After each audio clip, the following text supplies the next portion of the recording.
All right, well, let's go to our next caller. Barbara, who do we have on the line? Roger, Ronna is on the line, and she is inquiring about a wrongful termination. What is the first name? Ronna, R as in Ron, O-N-N-A. All right, thank you, Barbara. Let's talk to Ronna. Ronna, this is Roger Riedmiller of Lawyer on the Line. How can I help you? Yes, sir. I'm calling about a wrongful firing.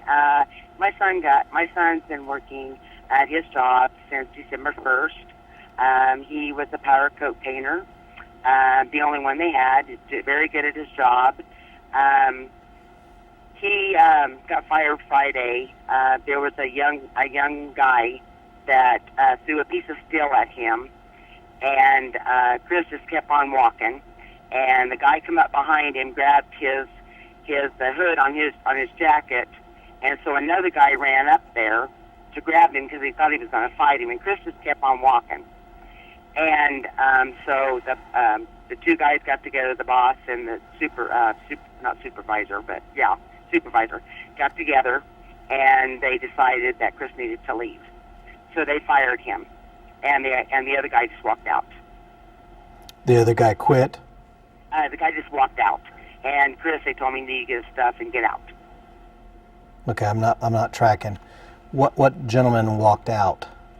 His name, I can't think of what is that. He's a Mexican dude. Well, I'm not asking for a name. I'm just saying, are you saying the person that was the instigator, the one that was... He was a worker too. The person that was causing the problem was a co-employee, and yes, he was an employee too. And he what? He was an employee too. He's 42? No, he was an employee. Employee he too. Worked there too. Okay. And he walked out. He just walked out. This guy's coat walked out. Okay. Do you know if there are any cameras that would have been in the general location of where this incident or these incidences took place? You know, Roger, I do not know.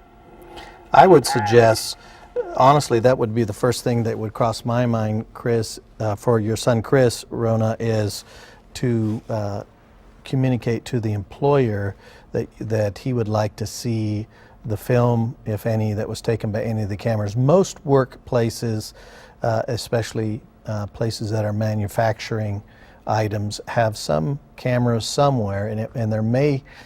sometimes they're watching production, sometimes they're watching the exits and places where people come in and leave the work site for a variety of reasons.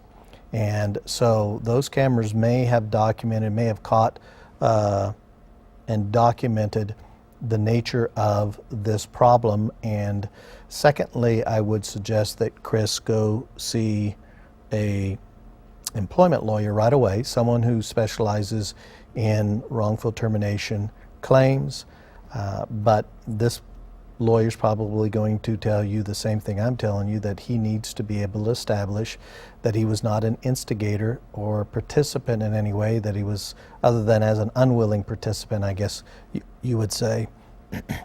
And so, if possible, if there are films, that would go a long ways towards establishing that Chris was not in any way a instigator or cause of these incidences that ultimately led to his termination. Thank you, Ronna, for that very unusual phone call.